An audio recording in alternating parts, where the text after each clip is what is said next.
이 레이저는 사실 굉장히 위험하거든요. 이렇게 하면은 약한 세기이긴 하지만 에네르기파가 나온다라고 볼 수도 있는데, 다른 방식으로 진화를 해온 고등 생명체가 있는데, 이 생명체가 이런 기관을 가지고 있다고 하면은요, 그렇게 활용을 할 수는 있겠죠. 빛을 압축하려면 어떤 식으로 해야 되느냐, 정말 신기한 게 비달의 개수를 점점 증가시켰더니 비달이 가운데로 몰리는 거예요. 네, 안녕하세요. 춘천의 한림대학교에서 온 고재현입니다. 저는 현재 반도체와 디스플레이 쪽으로 자기 전문성을 살리고자 하는 학생들을 교육하고 있습니다. 사실 거기에는 양자역학적인 이유가 있습니다. 우리가 뭔가 사물을 만진다고 하는 것은 정확히는 손을 구성하는 원자와 사물의 원자가 만나는 거거든요. 그게 사실 우리가 의자에 앉아 있을 수 있는 이유이기도 한데, 원자는 대부분이 비어 있습니다. 아주 작은 원자 핵이 있고 크기를 알 수 없을 정도로 작은 전자가 주변을 돌고 있는 거니까요. 대부분은 비어 있어요. 그런데 그렇게 비어있는 우리 몸이 거의 통 비어있는 의자를 뚫고 내려가지 않고 서로 단단하게 지지를 하느냐라는 것에는 전자의 힌트가 있습니다. 우리가 미시적인 입자를 구분할 때는 보존이랑 페르미온이라는 용어를 써가지고 구분을 하는데, 전자는 페르미온이거든요. 이 페르미온은 쉽게 말하면 자기 혼자만을 생각하는 고독을 즐기는 존재입니다. 제 손에 구성하는 원자의 전자들이 이쪽의 물체의 전자랑 가까이 다가가는데, 전자들은 서로를 정말 싫어해요.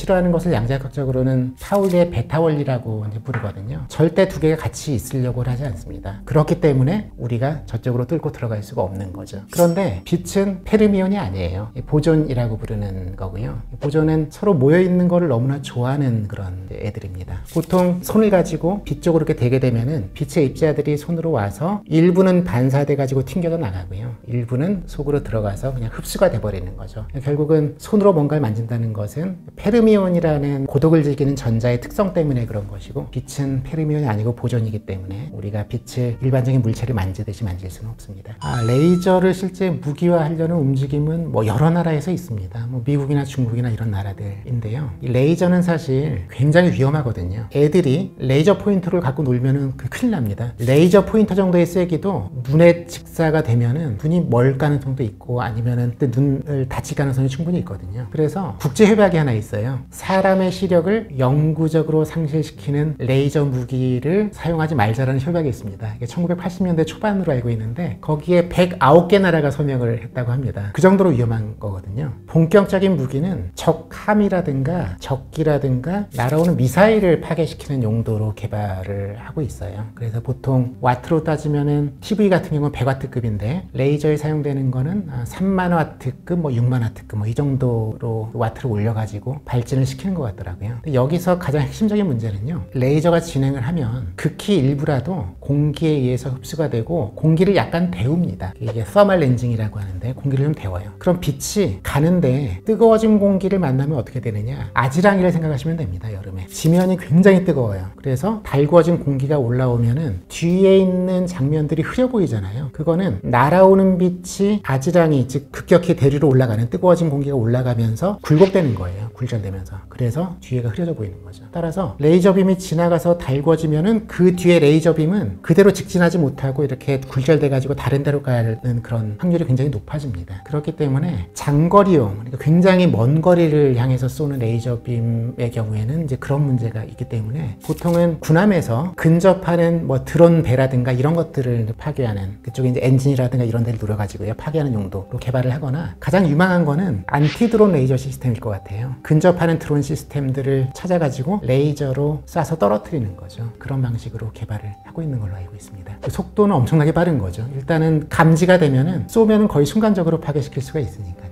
제가 정확히는 모르겠는데, 레이저 빔 자체는 직진하기 때문에 사방으로 퍼지는 건 아닌데, 가령 그럴 수는 있을 것 같아요. 저도 근거가 있는 건 아니지만, 사방으로 성광을 보내는 물질을 먼저 딱 쏘고 그게 적군 쪽에 도착할 때쯤 돼가지고 레이저를 때리면은 걔네가 성광을 만들어서 순간적으로 뭔가 눈을 멀게 할 수는 있을 것 같긴 합니다. 광선검은 불가능하죠. 왜냐면은 이 빛이라는 게 아까 말씀드린 것처럼 손으로 잡을 수도 없고, 사실 광선검처럼 빛으로 물체에 충격을 주기 위해서는 뭔가 이렇게 딱딱한 접촉 같은 게 있어야 되는데, 광선검은 당연히 그런 효과는 없는 거죠. 단지 레이저 포처럼 정말 엄청나게 빛 에너지를 집약해서 쏴서 화염을 일으키거나 녹이거나 한 방식의 그런 거는 줄 수가 있지만요. 그리고 광선검끼리 부딪히는 것도 사실 말이 안 됩니다. 빛은 그냥 서로 지나가거든요. 이 보존이라는 입자의 특성이기 때문에 그냥 지나갑니다. 그래서 사실상 광선광끼리 부딪히는 거는 영화적인 재미를 위한 연출이라고 생각이 되고요. 우주 공간에서 레이저 빔이 발사되는 거는 충분히 그럴 수가 있는데 그 빔이 보이는 거는 말이 안 됩니다. 측면에서. 왜냐? 빛이 눈에 보인다는 거는 아침에 일어나서 우리가 커튼을 살짝 열었을 때 커튼 사이로 햇살이 쫙 내리치는 모습이 보이잖아요. 그 보이는 거는 햇빛이 방 안을 떠돌아다니는 먼지 입자에 맞아서 산란된 빛을 보는 거거든요. 그렇게 해야지 측면에서 보이는데 우주 공간에는 먼지가 없습니다. 그러니까 빔이 날아가면은 그거를 측면에서 본다는 거는 말이 안 됩니다. 그런 면에서 그것도 영화적 재미를 위한 연출이 되는 거죠. 제가 손을 이렇게 펼치면은 여기서 에너지파가 나오고 있습니다. 왜냐? 적외선이에요, 적외선. 사람의 신체에서는 모든 부위에서 적외선이 나오거든요. 그러니까 사실상 이렇게 하면은 약한 색이긴 하지만 적외선 에너지파가 나온다라고 볼 수도 있는데 파괴력은 전혀 없죠. 만약에 여기서 좀 에너지를 세게 만들고 싶으면은 손의 온도를 올리면 돼요. 그래서 온도를 뭐 한 섭씨 몇백 도로 올리면은 그거에 맞는 더 센 가시광선까지 포함하는 전자기파가 나오긴 하겠죠. 물론 손이 망가지겠지만요. 만약에 정말 엄청나게 다른 환경 하에서 다른 방식으로 진화를 해온 고등 생명체가 있는데 이 생명체가 이런 기관을 가지고 있다고 하면은요. 사실 제 생각에 말은 안 될 것 같은데 핵융합 할 때 보통 그 플라즈마 온도를 1억도 뭐 이렇게 올리거든요. 그럼 걔네들은 주변의 부품과 직접 접촉하지는 않아요. 자기장을 이용해서 내부에 가두기 때문에 사실은 1억도의 플라즈마가 떠 있는 거라고 보면 되거든요. 그래서 어떤 생명체가 그런 식으로 자기장을 컨트롤해서 한 뭐 몇만 도짜리 플라즈마를 생체 내에서 만들게 되면은 거기에서 이제 또 그 온도에 해당되는 뭔가가 나올 수가 있으니까요.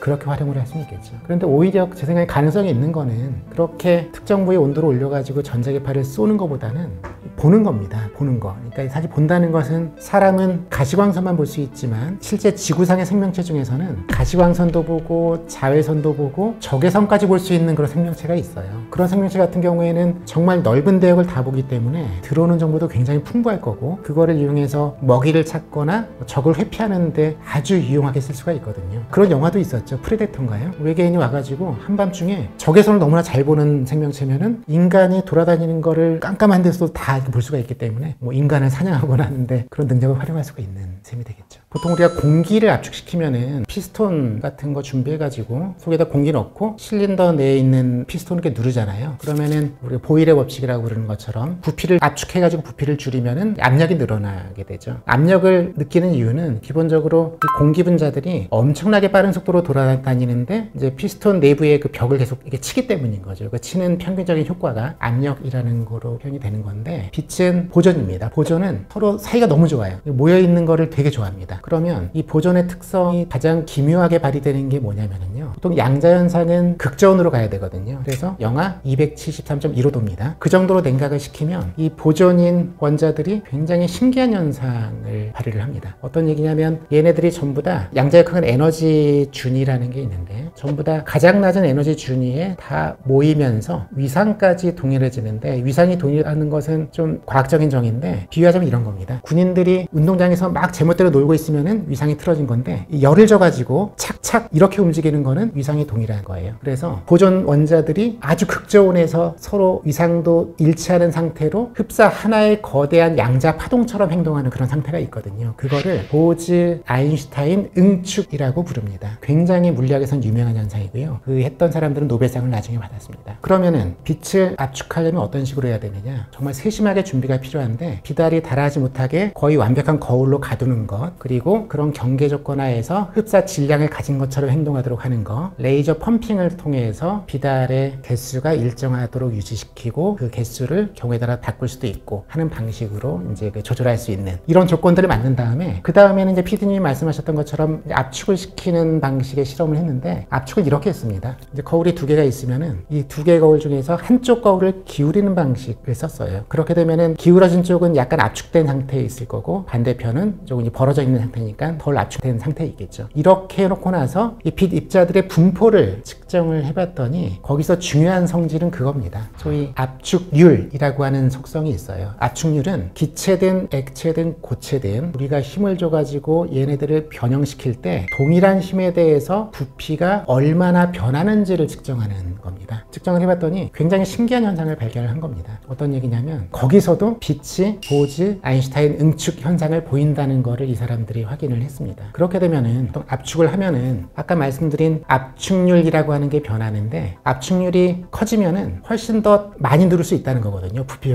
변화가 크니까. 압축률이 작으면은 잘 못 누르는 거예요. 근데 이 사람들이 이렇게 해놓고 나서 내부에 있는 빛의 입자들의 개수를 증가시키니까 압축률이 굉장히 높아지는, 발산하는 것처럼 높아지는 현상을 발견을 했습니다. 그 얘기는 이 포톤, 그 광자라고 하는 게, 비달이라고 하는 게 가장 낮은 에너지 상태로 얘네들이 계속 모입니다. 가장 낮은 에너지 상태로 모이기 때문에 몇 개를 넣어도 에너지 소모가 전혀 없는 거예요. 그러니까 계속 쭉 비달을 많이 넣을 수가 있는 거죠. 그렇게 되면은 압축률이 큰 폭으로 증가를 할 수가 있어요. 이게 일반적인 공기분자들이랑은 다른 거죠. 왜냐하면 공기분자라고 하는 것은 내부에 개수를 늘리게 되면은 압축시키는 게 점점 어려워지거든요. 그러니까 압축률이 감소합니다. 그런데 비달이 개수를 늘리니까 보즈 아인슈타인 응축이라는 현상을 거치면서 압축률이 큰 폭으로 올라가는 현상을 발견했다는 게 작년에 그 연구팀의 핵심적인 결과 중에 하나였습니다. 정말 신기한 게 비달의 개수가 얼마 안 될 때는 갇혀있는 데 대해서 비달이 그냥 균일하게 딱 분포를 해 있어요. 순간적으로 측정을 하면은요. 그게 사실은 당연한 거거든요. 이 방 안에 있는 공기분자가 고르게 퍼져 있지 모여 있진 않잖아요. 그런데 비달의 개수를 점점 증가시켰더니 아까 말씀드린 그 응축 현상이 발생한 시점부터는 바닥 상태, 에너지가 제일 낮은 상태의 분포를 보이면서 비달이 가운데로 몰리는 거예요. 가운데로 비달이 몰리는 상태로 바뀌는 걸 측정해서 보즈 아인슈타인 응축이 발생했다라는 것을 확인을 한 거죠. 사실 이제 과학자들이 그런 실험을 하는 거는 가장 중요한 원인은 호기심 때문이죠. 호기심. 우리가 자연에 대해서 더 깊이 알아가고 더 많은 것을 알아갈수록 과학자들은 보통 기쁨을 느끼고요. 그런데 그게 나중에 가게 되면은 어떤 새로운 기술에 적용할 수 있는 여지들은 충분히 생깁니다. 가장 대표적인 게 전자기파거든요. 맥스웰의 전자기파가 헤르츠에 의해서 실험적으로 검증이 되고 나서 얼마 안 있어서 무선통신이 바로 만들어졌거든요. 그렇기 때문에 새로운 물리적인 발견은 그 뒤에 정말 새로운 기술 혁명으로 이어지는 경우가 굉장히 많습니다. 가장 대표적으로는 태양전지죠. 태양전지. 왜냐면은 인공위성을 작동시킬 때, 몇 년을 작동시킬 때는 에너지를 상당히 많이 쓰거든요. 내부에 온갖 센서라든가 이런 거 다 있으니까요. 걔네들을 작동시키는 연료를 지구에서 싣고 올라가는 거는 너무나 비효율적입니다. 우주에서 충당하는 게 제일 좋은데 거기에 핵심적인 역할을 하는 게 태양전지죠. 그래서 최초의 인공위성용 태양전지는 1958년에 미국에서 쏘아올린 뱅가드 1호 위성에 달려있다고 그래요. 사용됐던 게 뭐 지금도 쓰고 있긴 하지만 실리콘 태양전지를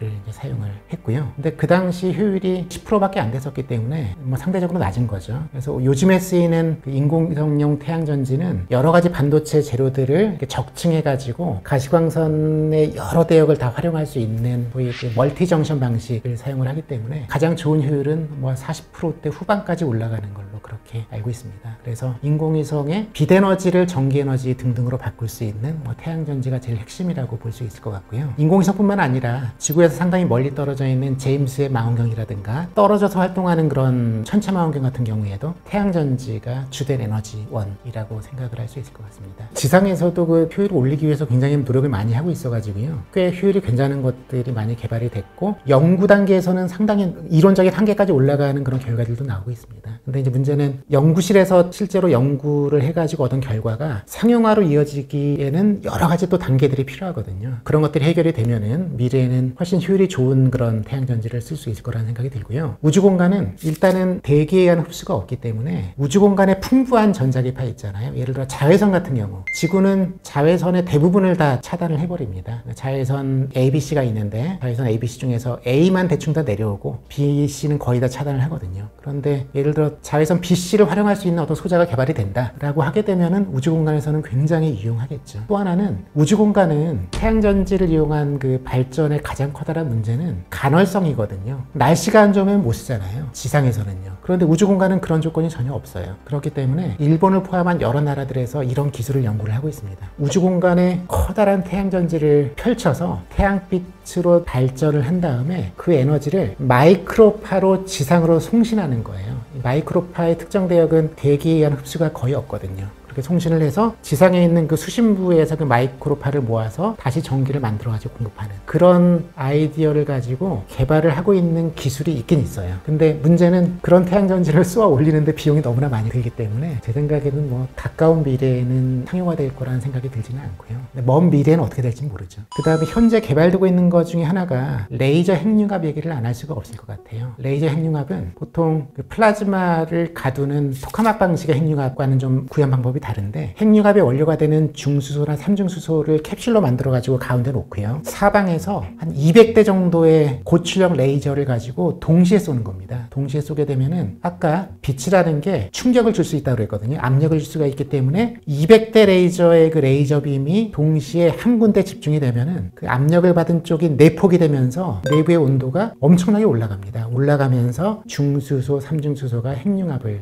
일으키는 거죠. 가장 선두 그룹은 미국입니다. 미국의 로렌스 리버머 국립연구소에 있는 그 연구진들인데, 작년에 뉴스를 보니까 투입되는 레이저빔 에너지의 1.5배 정도 되는 핵융합 에너지를 빼낼 수 있었다고 그래요. 그런데 최신 뉴스에 따르면은 올해 실험에서는 투입되는 레이저빔 에너지의 2배에 해당되는 핵융합 에너지를 얻었다는 것이 뉴스로 방송이 됐었습니다. 그러니까 투입한 것 대비해서 이득이 생긴 거죠. 물론 이제 여기도 함정이 있는데, 레이저빔 시스템들을 운영하는 부대 에너지들은 고려가 안 돼 있고요. 순수하게 투입되는, 거기에 쏟아지는 에너지 대비한 개인만, 즉 이득만 얘기를 한 거기 때문에 사실상 주변에 엄청나게 에너지가 많이 소모가 되고 있기 때문에 걔네들까지 따지면 당연히 손실이긴 한데, 미래에는 그 손실들을 다 보상할 정도로 그 내부의 효율을 올린다고 하면은 언젠가는 그게 가능해지는 때가 올지도 모르게 되겠죠. 하나만 더 소개를 해드리면은 메타물질이라는 게 있습니다. 메타물질은 우리가 흔히 보는 자연의 원자들이 아니고요, 과학자들이 만든 인공 구조물입니다. 인공 구조물을 만들어서 흡사 원자처럼 주기적으로 배열을 시켜놓은 물질인데, 이거를 메타물질이라고 불러요. 이 물질을 이용하게 되면은 빛의 굴절을 굉장히 마음대로 자유롭게 조절할 수가 있습니다. 빛이 사실 꺾인다는 거는 하나의 물질에서 다른 물질로 들어갈 때 꺾이거든요. 예를 들어 공기에서 유리로 빛을 쏴주게 되면 꺾이잖아요. 이런 인공 원자에 해당되는 메타물질을 이용하면은 물질의 꺾이는 정도를 자유롭게 바꿀 수가 있습니다. 어떤 물체가 있을 때 이게 보인다는 것은 빛이 여기 들어와서 부딪히고 반사가 되는 거를 내가 보는 거거든요. 그런데 이 물질 주변에다가 내가 메타물질을 두르게 되면은, 그리고 잘 조절하게 되면은 전자기파가 들어가서 얘한테 부딪히지 않고 이렇게 휘어져 가는 게 가능합니다. 그러면 어떻게 되겠습니까? 여기 물체가 있고 이 물체 주변을 메타물질이 두르고 있는데, 만약에 이제 제 몸에서 출발한 빛이, 혹은 여기 광원이 있다고 해도 상관이 없는데요, 이렇게 와서 이 물체에 접촉을 안 하고 이렇게 둘러서 지나가게 되면은 앞에 있는 사람은 이 물체가 안 보이는 거예요. 이 물체에 대한 정보를 가지고 오는 빛이 전혀 없는 거니까요. 그래서 메타물질의 목적 중에 하나는 투명망토처럼 어떤 내가 원하는 물체를 가리는 그런 용도의 투명망토 기술로 개발하는 게 목적 중에 하나입니다. 이건 사실 군사용으로 굉장히 가치가 있기 때문에 아마 군대에 관련된 연구소들에서도 활발하게 연구를 하는 걸로 알고 있고요. 지금까지는 뭐 마이크로파라든가 적외선의 장파장 쪽이라든가 파장이 긴 쪽은 성공을 했는데, 아직 파장이 짧은 가시광선에 대해서는 성공을 아직 못한 걸로 알고 있습니다.